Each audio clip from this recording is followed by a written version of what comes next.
Arjun was a man who lived in sound.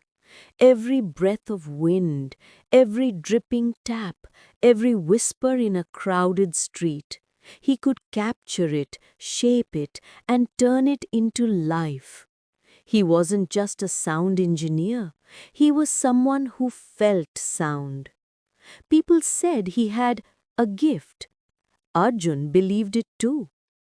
Until one night took it all away. A thunderstorm, a sharp curve, a truck that appeared out of nowhere. The impact shattered his world in seconds. He woke up in a hospital bed to a silence so complete it felt like death itself. The doctors said the accident had damaged his inner ear permanently. Arjun would never hear again. The man who built his life around sound was suddenly trapped inside silence. When he finally returned home, something strange began to happen.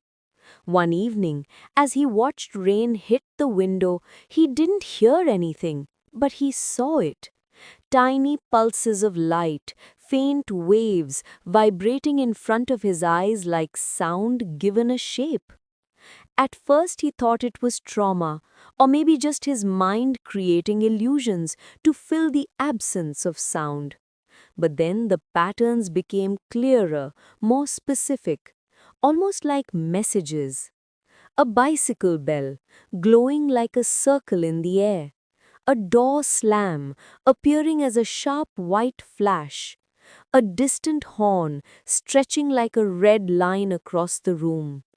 He wasn't hearing sound anymore, he was seeing it. And with every sound pattern he saw, he began to see something else. Memories.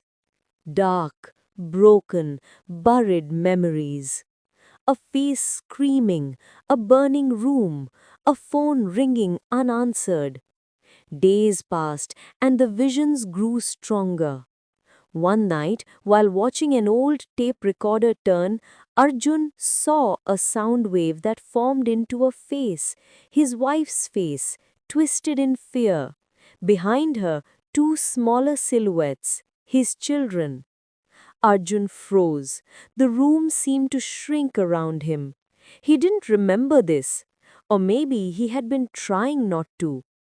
Every illuminated vibration, every glowing echo showed him something different, fragments from a night he had forgotten, or forced himself to forget.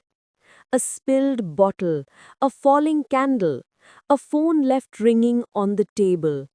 And then the truth arrived, not as a sound, but as a revelation.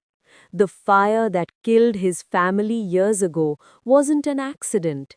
It wasn't fate. It wasn't bad luck. It was his mistake.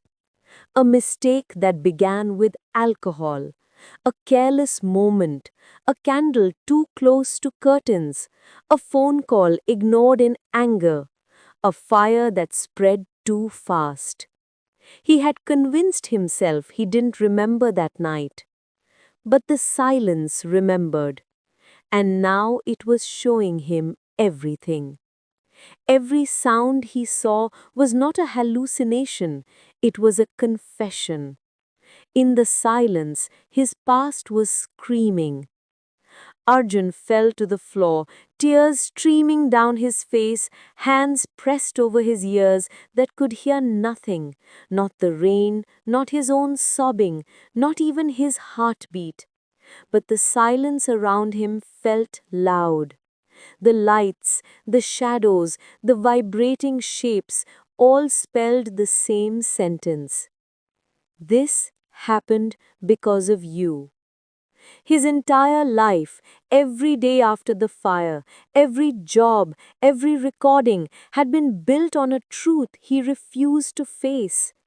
Now there was no escape, no distraction, no sound to hide behind. Only silence. Sannata. The silence within. The loudest scream in the world is sometimes the one nobody hears. Arjun lived with that silence forever. The end.